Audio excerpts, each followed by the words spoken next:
Jail থেকে ছাড়া পাইছে আমাদের নেক্সট প্রধানমন্ত্রী মিজান ভাই, এবং তাকে সংবর্ধনা দিছে জেল গেট থেকে কিছু বাংলাদেশের গণ্যমান্য সাংবাদিক।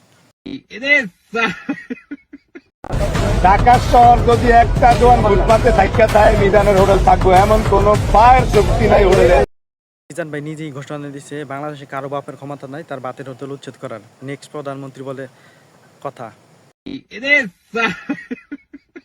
অন্যদিকে ইকো হুজুর বিরিয়ানি খেয়ে তার ছোট ভাইয়ের সাথে তার ইগোটা একটু বাড়িয়ে নিচ্ছে।